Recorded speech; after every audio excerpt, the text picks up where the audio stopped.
بہکاوے drama کی next episode میں تو زبیر اور اس کے گھر والوں کے اوپر ایک کے بعد ایک قیامت ٹوٹنے والی ہے۔ زبیر نے تو بیٹے کی لالچ میں ستارہ سے شادی کی تھی اور اپنی وفادار بیوی زینت کو ٹھڈے مار کے گھر سے نکالا تھا کہ وہ بیٹیوں کی ماں ہے۔ تو زبیر کو اس کی لالچ اور بے وفائی کی سزا آخر مل چکی ہے، کیونکہ بیٹا تو اسے کیا ہی ملنا تھا، الٹا ستارہ زبیر کو کنگال کر کے اس کی زندگی سے فرار ہو چکی ہے۔ ابھی تو زبیر خود بے خبر ہے، بے ہوش ہاسپٹل میں پڑا ہے، لیکن جب ہوش میں آئے گا تو اس کے ہوش ٹھکانے آ جائیں گے۔ ادھر زبیر کی ماں بہنوں کے لیے تو یہی تکلیف ناقابل برداشت تھی کہ ایک طرف ان کا روپیہ پیسہ زیور سب چوری ہو چکا ہے اور سدرا کو طلاق ہو چکی ہے، کس طرح لوگوں کو فیس کریں گے، جبکہ ایک اور اس سے بھی بھیانک خبر ان کی منتظر ہے، کیونکہ ان کے گھر کا اکلوتا کمانے والا پارشلی بلائنڈ ہو چکا ہے۔ ابھی تو اماں اسی فکر میں ہوتی ہیں کہ ہم زبیر کے ہاسپٹل کا خرچ کیسے برداشت کریں گے، تو یہی مائنڈ میں آتا ہے کہ گاڑی تو شکر ہے وہ چور چھوڑ گئے،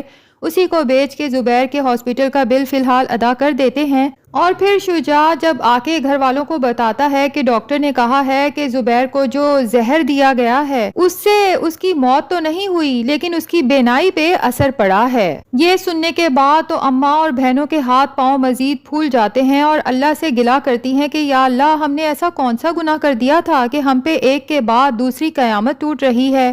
اب یہ لوگ تو ان لوگوں کو سوچنا چاہیے نا کہ ایسی ہی قیامت ان لوگوں نے زینت اور اس کی معصوم بچیوں پہ توڑی تھی، لیکن تب انہیں احساس نہیں ہوا تھا کہ اللہ کی لاٹھی بے آواز ہے، اور اگر ایسی ہی قیامت ہم پہ ٹوٹ پڑی تو ہم یہ سب کیسے برداشت کر پائیں گے۔ یقیناً اب انہیں زینت کا احساس بھی ہوگا اور اس سے معافی مانگنے کی کوشش بھی کریں گے، لیکن زینت کو اب ان کی معافی کی کوئی ضرورت نہیں ہے۔ اب اماں اور بہنیں کہتی ہیں کہ ہم نے کتنا زبیر کو منع کیا تھا کہ یہ لڑکی ہمیں بہت ہی چلاک اور مکار لگ رہی ہے، اس سے شادی نہ کرو، یہ تمہیں بیچ کھائے گی، اور دیکھ لو وہی ہوا جس کا ڈر تھا۔ لیکن اماں زبیر کے معاملے میں تو بڑی سیانی بن رہی ہیں، جبکہ اپنی بیٹی سدرا کا رشتہ بھی تو انہوں نے بہت دیکھ بھال کے جہانگیر کے ساتھ کیا تھا، اور بڑی خوش تھیں کہ سدرا کو اس کے معیار کے مطابق حسین لڑکا بھی مل گیا جو گھر داماد بننے کو بھی تیار ہے، اور جہانگیر کی جھوٹی کہانیوں پر بھی یقین کر لیا کہ خاندانی رئیس ہے، وہ تو اس کی پراپرٹی پہ چچا تایا نے کیس کر رکھا ہے، جیسے ہی کیس جیتے گا تو سدرا کو سونے سے تول دے گا۔ دوسری طرف ملک صاحب کی بیٹی پنکی جو نیلم کی وجہ سے زندگی کی طرف واپس آنے لگی تھی، لیکن اب جب نیلم گھر نہیں آ رہی تو پنکی کی وہی حالت ہونے لگی ہے،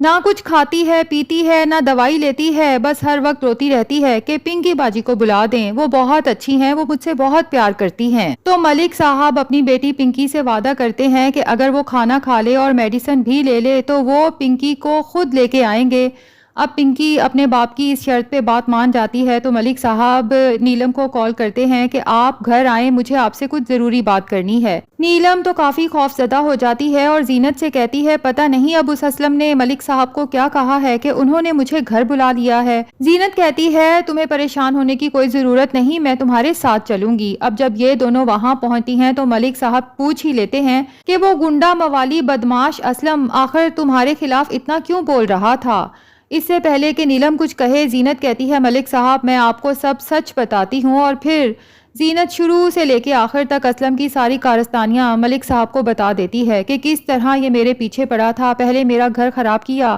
اب ان لوگوں نے مجھے سہارا دیا تو وہ مجھے یہاں سے بھی بے گھر کرنا چاہتا ہے۔ دراصل اس کی انٹینشنز ہی ٹھیک نہیں، اور وہ 2 نمبر انسان مجھے بے گھر بے سہارا کر کے فائدہ اٹھانا چاہتا ہے۔ ملک صاحب جو تجربہ کار انسان ہیں اور لوگوں کی نیچر سے بہت اچھے سے واقف ہیں، تو ان دونوں کی باتیں سن کے انہیں یقین آ جاتا ہے کہ یہ دونوں سچ میں شریف عورتیں ہیں۔ اسی وقت اپنے بندوں کو آرڈر دیتے ہیں کہ اسلم کو ڈھونڈو، وہ جہاں کہیں بھی ہے فوراً سے پہلے اسے میرے سامنے پیش کرو۔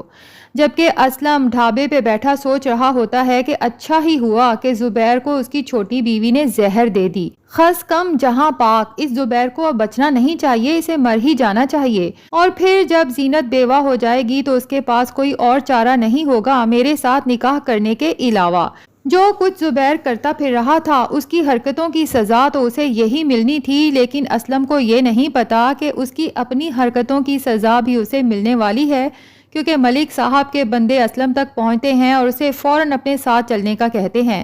اسلم نا فنا کرتا ہے تو مار مار کے اس کی درگت بناتے ہیں، کپڑے تک پھاڑ دیتے ہیں اور ملک صاحب کے سامنے جا کے پٹختے ہیں تو اسلم وہاں نیلم اور زینت کو دیکھ کے کافی پریشان ہو جاتا ہے، کچھ حد تک معاملہ بھی سمجھ میں آ جاتا ہے۔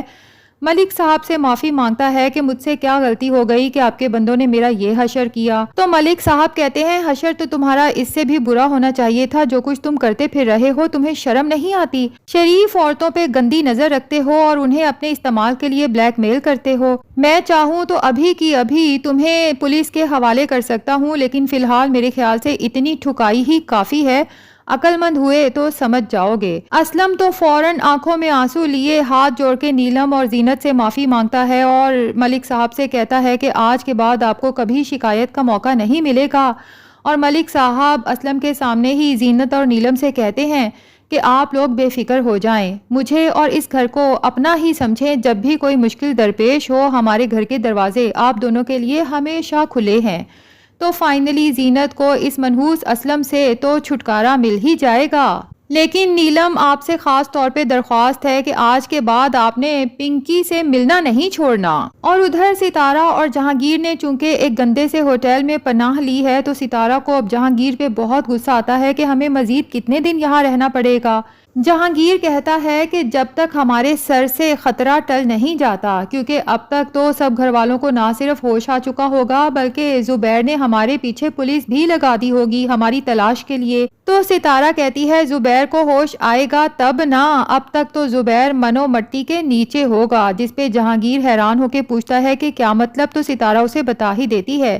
کہ میں نے باقی سب گھر والوں کو تو دودھ میں سلیپنگ پیلز دی تھیں، جبکہ زبیر کو تو ڈائریکٹ زہر دے دیا تھا تاکہ نہ تو وہ زندہ رہے نہ ہی ہمیں اس کا کوئی خوف رہے، اس لیے اب تم بے فکر ہو جاؤ اور تمہاری جو بھی حویلی ہے نا بس مجھے ڈائریکٹ وہیں لے کے جاؤ، اب زبیر تو مر چکا ہے تو ہم دونوں آپس میں شادی بھی کر سکتے ہیں۔ یہ تو اب ستارہ کو آگے جا کے پتا چلے گا کہ وہ زبیر کا گھر جن خوابوں خیالوں کی دنیا سجا کے جہانگیر کے ساتھ بھاگی تھی، جہانگیر تو ستارہ سے بھی بڑا فراڈیا ہے اور اس کا پیشہ ہی یہی ہے لوگوں کو پاگل بنا کے ان کا پیسہ بٹورنا۔ تو جہانگیر بظاہر تو ستارہ کے سامنے ڈرامہ کرتے ہوئے کہتا ہے کہ یہ تم نے بہت برا کیا ستارہ، اگر زبیر مر گیا ہے تو بس اب سوچ لو کہ ہمیں عمر قید یا پھانسی کی سزا ہو سکتی ہے۔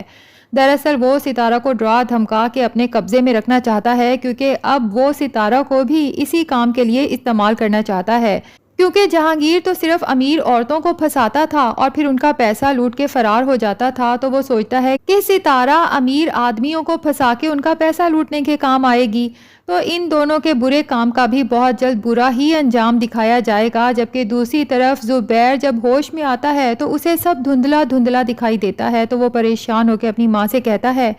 کہ ماں میں کچھ دیکھ کیوں نہیں پا رہا، جس پہ اس کی ماں اسے حوصلہ دیتی ہے کہ صبر کر میرے بچے، جس لڑکی کی محبت میں اندھا ہو کے بیٹے کی لالچ میں تو بیاہ کے لایا تھا وہ تجھے مستقل اندھا کر کے تیری زندگی سے ہمیشہ کے لیے نکل چکی ہے۔ تو ناظرین، جب زینت کو زبیر کے گھر کی ڈکیتی کا اور زبیر کے ہاسپٹلائزڈ ہونے کا پتہ چلے گا تو کیا اسے ان لوگوں کی فکر ہوگی اور ان کی مدد کے لیے آئے گی یا نہیں؟ کمنٹ سیکشن میں آپ نے ضرور بتانا ہے۔ ویڈیو پسند آئی ہے تو لائک اور چینل کو سبسکرائب بھی ضرور کر دیں۔